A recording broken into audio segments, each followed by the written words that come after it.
रात का आखिरी पहर है। गांव अभी नींद की आगोश में है। आसमान पर तारे खामोशी से चमक रहे हैं और हवा में एक ऐसी ठंडक है जो कंबल से बाहर निकलने नहीं देती। मिट्टी के कच्चे घरों में खामोशी है, लेकिन ये खामोशी डरावनी नहीं बल्कि सुकून देने वाली है।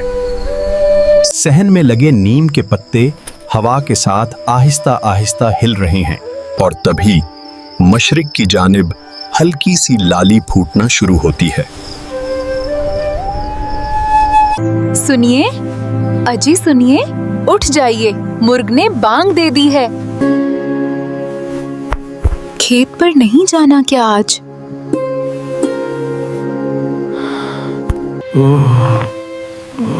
बस 5 मिनट और रहने दो भगवान। रोज का यही बहाना है आपका। देखिए, चिड़िया भी जाग गईं और एक आप हैं, उठने का नाम नहीं ले रहे। उठिए, मैं चाय के लिए चूल्हा जलाने लगी हूँ। अच्छा बाबा, उठ रहा। तुम्हारे हाथ की कड़क चाय के लालच में ही उठ रहा हूँ, वरना ये रजाई कहाँ छोड़ने वाली थी मुझे। घर के बाहर लगे पुराने नलके पर सुबह का मंजर ही अलग होता है। लोहे का वो ठंडा हैंडल और जमीन के सीने से निकलता हुआ बर्फ जैसा पानी। जब ये पानी चेहरे पर लगता है तो नींद का हर निशान धो देता है।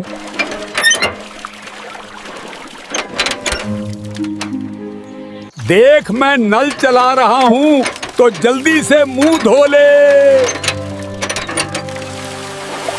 अरे मन्ने, जल्दी आजा बेटा, आज पानी बहुत ठंडा है, नहाकर मजा आ जाएगा। बाबा, पानी बहुत ठंडा है, मेरी उंगलियां सुन हो रही हैं।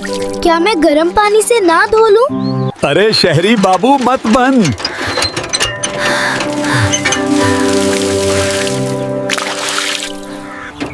ये ताजा पानी है।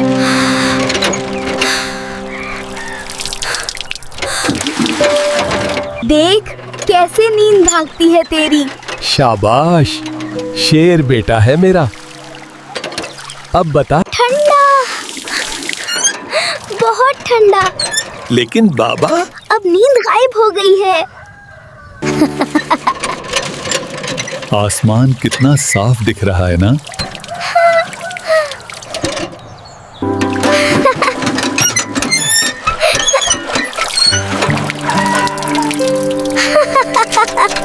हाँ बेटा, यही तो गांव का असली सोना है, ये साफ हवा और खुला आसमान। ले अब तौलिया ले और जाकर माँ से नाश्ता मांग।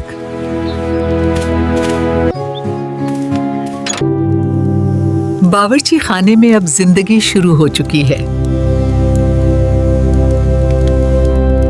कच्ची मिट्टी और गोबर से लेपे हुए चूल्हे में जब लकड़ी जलती है तो उस धुएं की एक खास महक होती है। माँ सुबह से लगी है,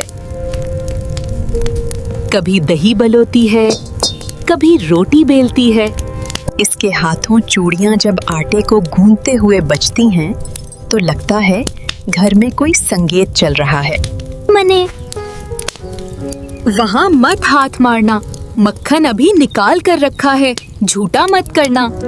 अरे माँ, आपने पीछे देखा भी नहीं, फिर कैसे पता चला कि मैं मक्खन उठा रहा हूँ? माँ हूँ तेरी सांस की आवाज से पहचान लेती हूँ तुझे।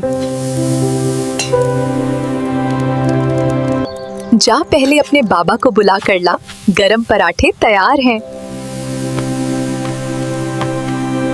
अम्मी, मुझे वो चीनी वाला पराठा चाहिए जिसमें ढेर सारा मक्खन हो। मुझे वो सब्जी नहीं खानी। नखरे मत कर, खेत में काम करने वालों को ताकत चाहिए होती है। ये ले मक्खन का बड़ा पेड़ा।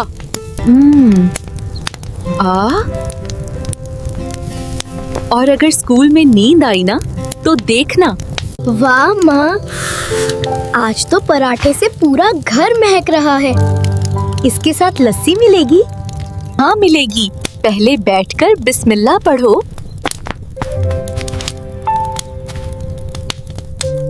नाश्ता करके जब कस्सान अपने खेत पर पहुंचता है तो उसे लगता है वो अपनी इबादत गाह में आ गया है। हरियाली दूर तक फैली हुई है।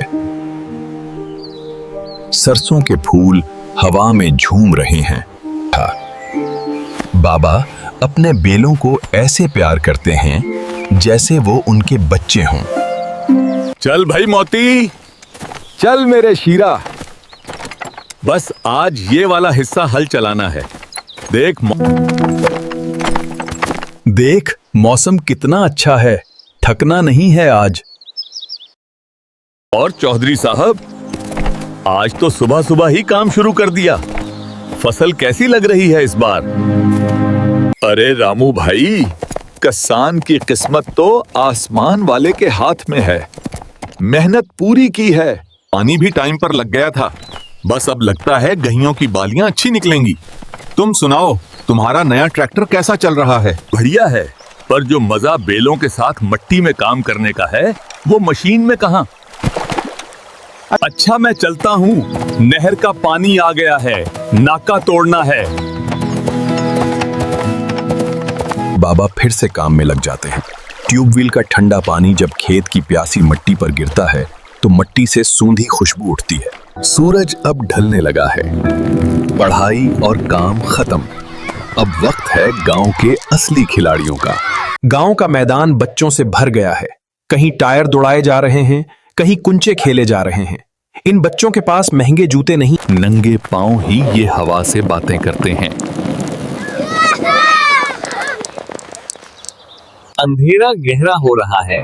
परिंदे अपने घोंसलों में वापस आ चुके हैं और किसान अपने घरों में। हर घर से धुआं उठ रहा है। रात के खाने की तैयारी है। लॉल्टीन की हल्की रोशनी में पूरा खानदान सहन में बिछी चारपाई पर जमा है। सुना है आज रेस में जीत गए तुम? हाँ बाबा, मैंने राजू को हरा दिया। लेकिन हाँ भाई मन्ने। आज क्या पढ़ा स्कूल में? बाबा, आज स्कूल में शहर की तस्वीरें दिखाई थी। वहाँ इतनी बड़ी इमारतें होती हैं। क्या हम कभी वहाँ जाएंगे? खाना खाओ चुपचाप। शहर में इमारतें होंगी, पर वहाँ ये ताज़ा हवा और ये सुकून नहीं मिलेगा। वहाँ लोग घड़ी देखकर जीते हैं, हम सूरज देखकर जीते हैं। बाबा वो छोड़िए, आज वो भूत वाली कहानी सुनानी थी आपने, जो उस पुराने कुएं की थी। अच्छा तो सुनो। बहुत साल पहले की बात है, जब गांव में बिजली नहीं थी। इस कुएं के पास से गुजरते वक्त और यूं कहानी सुनते सुनते बच्चे कब नींद की वादियों में चले जाते हैं, पता ही नहीं चलता। चांद निकल आया है, गांव फिर से खामोश हो गया है। तीन सिर्फ इस उम्मीद पर कि कल फिर एक नई और खूबसूरत सुबह होगी।